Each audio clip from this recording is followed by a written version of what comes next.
So in this tutorial we're going to look at a couple or three things you can do when you're given coordinates. Coordinates are of course sort of x, y and are plotted on a normal xy graph, and we're going to deal with 2 points, x1, y1 and x2, y2 and possibly x3, y3, but we'll just deal with those two to start with. One thing you might be asked to do, either just by itself or when you're trying to find the equation of a straight line, is find the gradient of a line segment or a line joining 2 points. And your basic rule is that gradient is rise over run. Some people call it up over across, and it's how steep the line is. And the formula for it is you find the difference in the y coordinates, so you do y2 minus y1, and you divide by the difference in the x coordinates. If you think about that, that is just rise over run. And the only thing to remember is that you must do it the same way around. So if you do the second point minus the first point for the y's, you must do the same for the x's.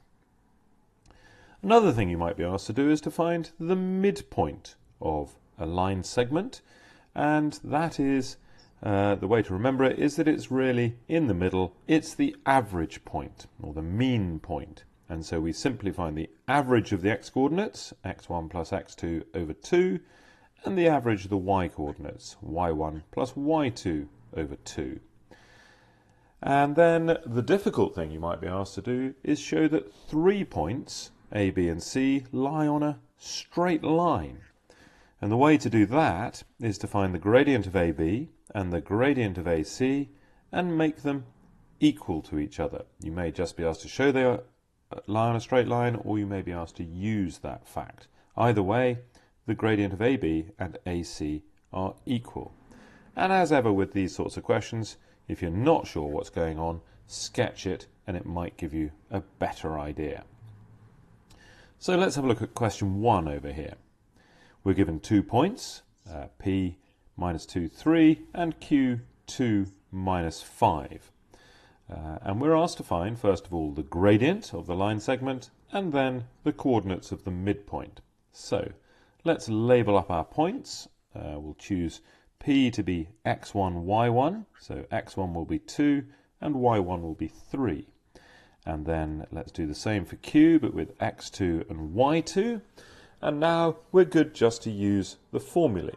As I say, you can remember these things either as formulae or just in more general terms.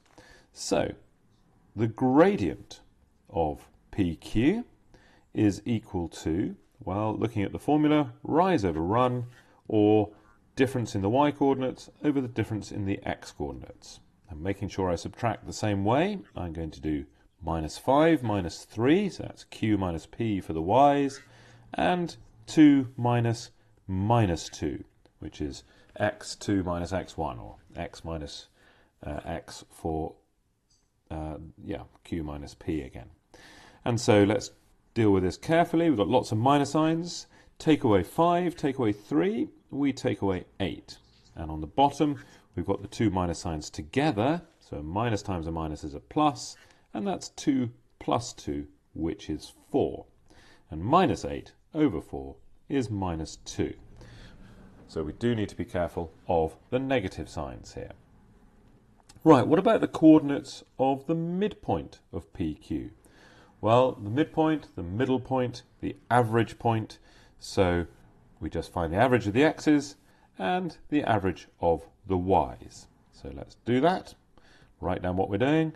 Midpoint, we don't tend to do midpoint equals, so just write down midpoint and then the coordinates. And it is minus 2 plus 2 over 2, that's the average of the x's, and then the average of the y's. So y1 plus y2 over 2. And again, just being careful with our minus signs, we see that this is 0 over 2, minus 2 plus 2 is 0, and then 3 plus minus 5 is just 3 take away 5, so that's minus 2 over 2, and that is therefore 0 minus 1, and that's the midpoint. Had we sketched that, we'd see that that was roughly in the right